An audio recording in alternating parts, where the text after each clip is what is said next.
Hello students, exercise number 4.2 topic है determinants. यहाँ पर इनकी वैल्यू फाइंड करनी है, बट एक कमेंट लिखा हुआ है विदाउट एक्सपेंड, यानी इसको एक्सपेंड नहीं करना है, प्रॉपर्टीज़ का यूज़ करके इनकी वैल्यू फाइंड करनी है। ऐसी सिचुएशन के अंदर ये जो फर्स्ट क्वेश्चन है, यहाँ पर इसके फर्स्ट पार्ट में हम ऑब्जर्व क्या कर पा रहे हैं कि 102 है, ये 17 है, यानी 17 को अगर 6 से मल्टीप्लाई करूँ तो 102 आता है।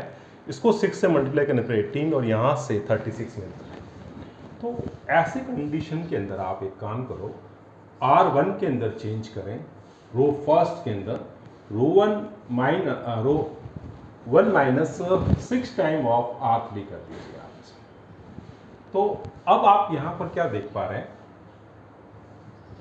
102 और 17 को 6 से मल्टीप्लाई करने पर भी 102 आता है। ये यहाँ पर माइनस हो जाएगा तो आ जाएगा 0। 18 माइनस 6 टाइम ऑफ दिस, यहाँ भी माइनस 18 आ जाएगा, ये भी 0।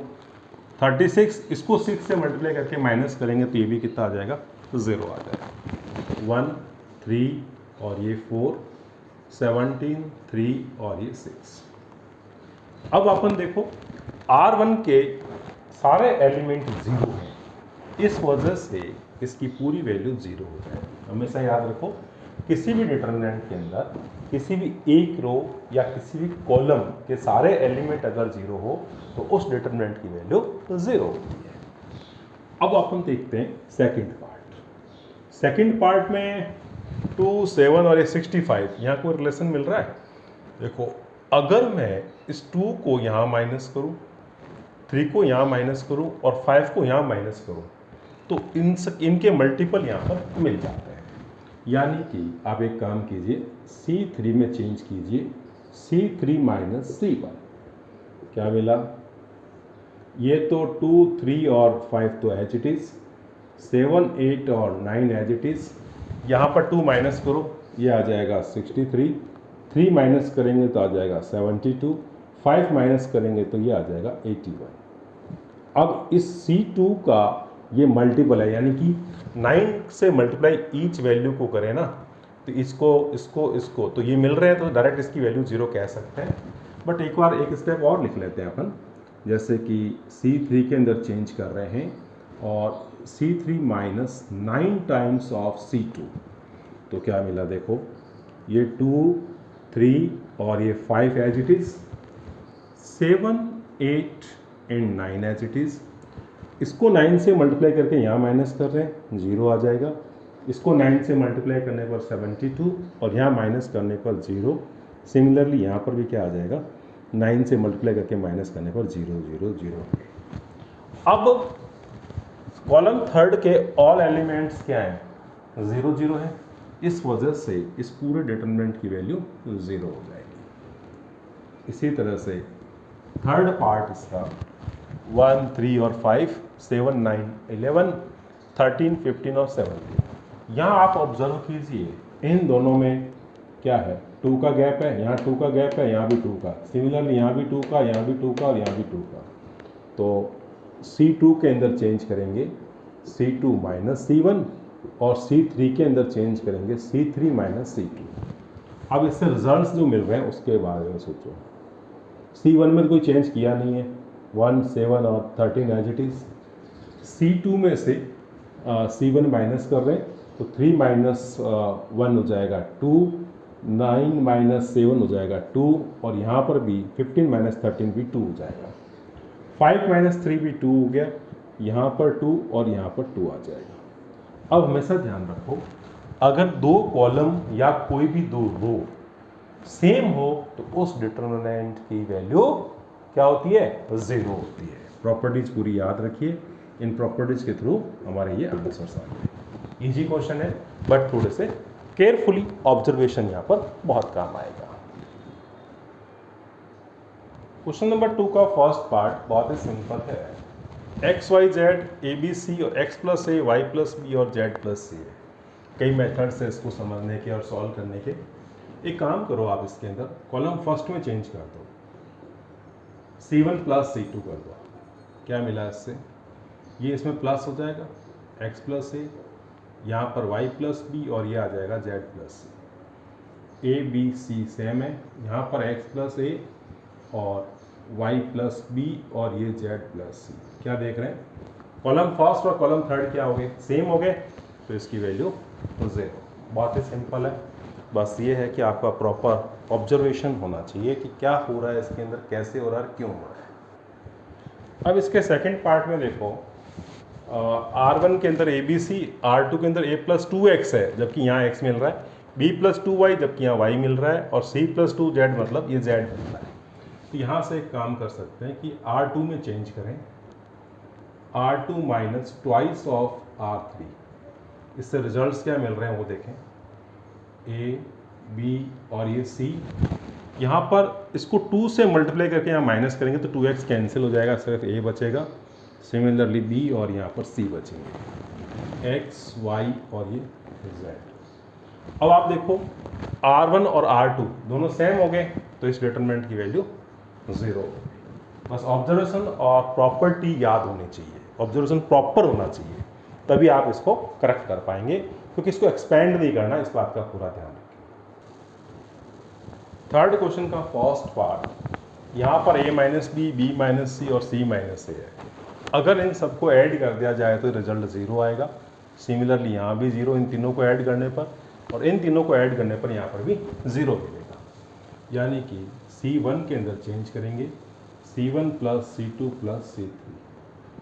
तो बिल्कुल केयरफुली देखिए, यहाँ पर a माइनस बी है और यहाँ पर c माइनस है और ये b माइनस सी है। मीन्स ऐड करके देख लेते हैं, a minus B, b minus C और यहाँ से ये c minus A, x minus Y, y minus z और ये z minus X, p minus Q plus q minus r plus r minus p। ये सारे सेम है, b minus c, y minus z और ये q माइनस r। यहाँ से c minus A, z minus X और ये r माइनस p। अब बच्चों देखो, इसमें ये a से a कैंसिल, c से c और b से b, मीन्स रिजल्ट्स आ रहा है कितना, यहाँ से 0 और ये सारे कट गए, ये 0, p से ये, r से r, q से q, ये 0, और b minus c, y minus z, q minus r, c minus a, z minus x और r माइनस p। अब कॉलम फर्स्ट के ऑल एलिमेंट्स अगर 0 हैं तो इस डिटरमिनेंट की वैल्यू क्या हो जाएगी, 0। तो प्रॉपर्टी को याद रखना है और इसको अच्छी तरह से सॉल्व करना है। अब इसका सेकंड पार्ट अगर हम ऑब्जर्व करें तो इसमें क्या मिला, कॉपी कर लो इसको पहले। अब सेकंड पार्ट की तरफ बढ़ते हैं। सेकंड पार्ट के अंदर 1 1 1 यहाँ से मिल रहा है बी सी सी ए और ए बी, कॉलम सेकंड के अंदर, थर्ड के अंदर ये ब्रैकेट दे रखा है। फर्स्ट ऑफ ऑल आप एक काम करो, ये 1 1 1 यहाँ से बी सी सी ए और ये ए बी। अब इस ब्रैकेट को ओपन कर दो आप, इसमें मीन्स ए बी प्लस ये आ गया सी ए, यहाँ से आ जाएगा B C plus A B और यहाँ से आ जाएगा सी ए plus B C.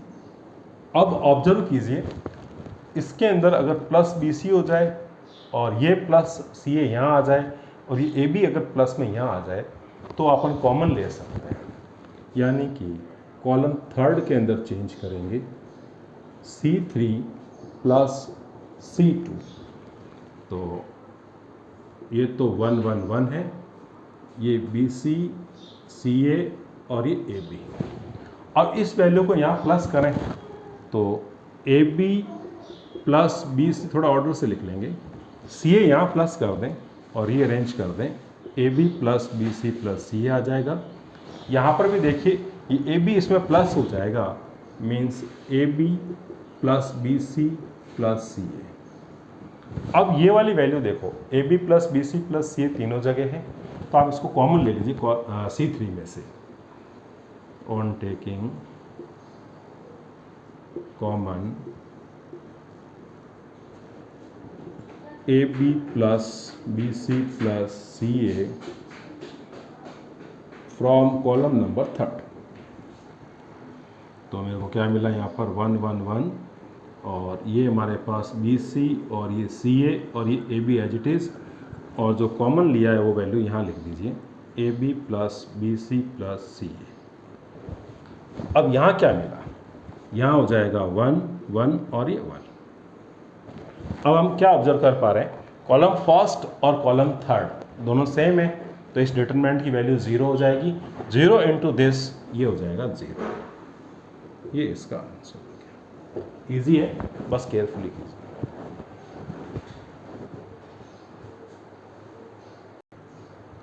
Fourth question का फर्स्ट पार्ट, यहाँ पर 1/a 1/b और 1/c है, और यहाँ BC CA और AB है। इन दोनों को ऑब्जर्व करो। अगर मैं इसके अंदर कॉलम फर्स्ट के अंदर ABC का मल्टीप्लाई कर देता हूँ तो देखो उससे क्या फ़ायदा होगा। मल्टीप्लाई करूँगा तो यहाँ डिवाइड भी करना पड़ेगा। सीधा मल्टीप्लाई किसी कॉलम से करेंगे ना, तो जिस वैल्यू का मल्टीप्लाई कर रहे हैं वहाँ उसका डिवाइड भी अब आगे करना पड़ेगा ताकि बैलेंस बना रहे। तो अगर ABC का यहाँ मल्टीप्लाई करेंगे तो A कट जाएगा BC, यहाँ पर ABC का मल्टीप्लाई करने से B कैंसिल हो जाएगा, तो क्या आ जाएगा CA, और ABC का यहाँ मल्टीप्लाई करने पर C कैंसिल हो जाएगा, तो ये आ जाएगा AB। 1 1 1, यहाँ पर BC CA और ये AB। ऑब्जर्व कीजिए ये दोनों सेम है, यानी कॉलम फर्स्ट और कॉलम थर्ड अगर सेम है तो इसकी वैल्यू 0 हो जाएगी। इसी तरह से सेकंड जो पार्ट है, यहाँ पर ऑब्जर्व करने से क्या दिख रहा है, अगर कॉलम सेकंड में से फर्स्ट माइनस कर लिया जाए तो B तो कैंसिल होना ही है, यहाँ पर A बच जाएगा, ये यहाँ माइनस होगा तो A बच जाएगा, यहाँ पर भी A बच जाएगा। इसी तरह से एक काम और करो, C3 के अंदर C3 माइनस C2 करो। इससे क्या बेनिफिट होना है, इसको तो पहले एज इट इज लिखोगे, A plus B 2A plus B और ये 4A प्लस B। इसमें से ये माइनस करना है, तो यहाँ क्या बच रहा है A, ये माइनस होगा तो B तो वैसे कैंसिल हो जाएगा, A सिमिलरली यहाँ पर भी A। C3 में से C2 माइनस कर रहे हैं तो यहाँ पर डिफरेंस किसका, A का ही तो है, A बच जाएगा, यहाँ भी A, इसी तरह से यहाँ पर भी A बच जाएगा। अब देखो कॉलम सेकंड और कॉलम थर्ड क्या हो गए, सेम हो गए, इसलिए अपन इसकी वैल्यू को, पूरे डिटरमिनेंट की वैल्यू को 0 कह देंगे। बहुत अच्छा क्वेश्चन है, बस ऑब्जर्व प्रॉपरली कीजिए और राइट प्रॉपर्टीज़ का यूज़ कीजिए।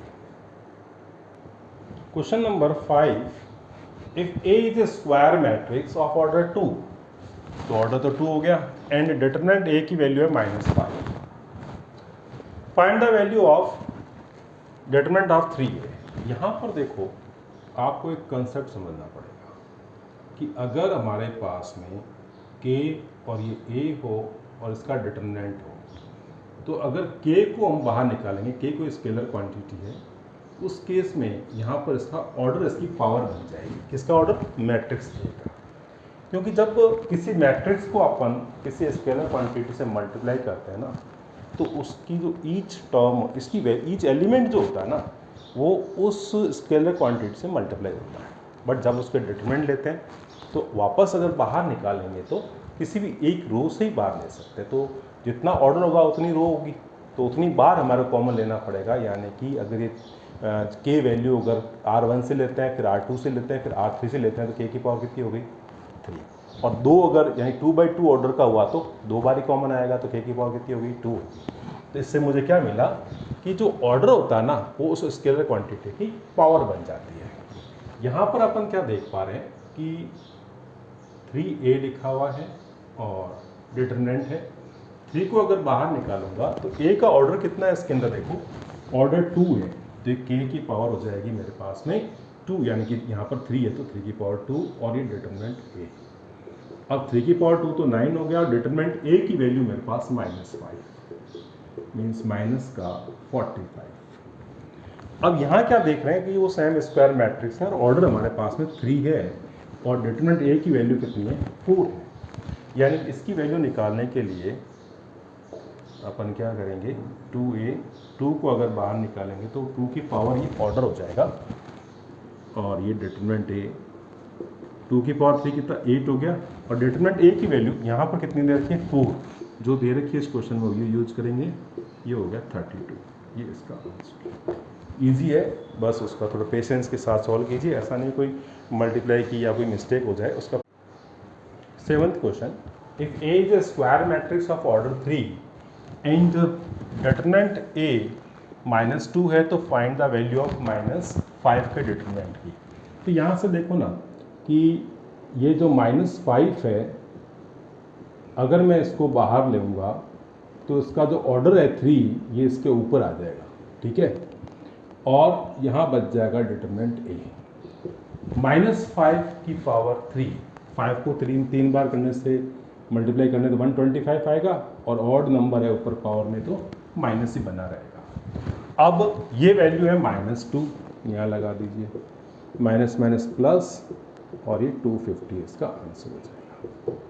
इसी तरह से अगर मैं if A is a square matrix of order 3 and 3a का डिटरमिनेंट और k और डिटरमिनेंट a, ध्यान रखो इसमें k कहाँ पर है, then find the value of k। ऐसे सिचुएशन के अंदर इसको 3 को अगर मैं बाहर लेता हूँ तो 3 की पावर कितनी आएगी, जो ऑर्डर है इसका, ये हमारे पास 3 आ जाएगी, और ये determinant a, this equals to k, और ये डिटरमिनेंट a। कंपेयर कीजिए, k की वैल्यू 3 की पावर 3 हो जाएगी, देयरफॉर k इक्वल्स टू 3 की पावर 3 मतलब 27, ये इसका आंसर हो जाएगा। इजी क्वेश्चन है, बस केयरफुली कीजिए।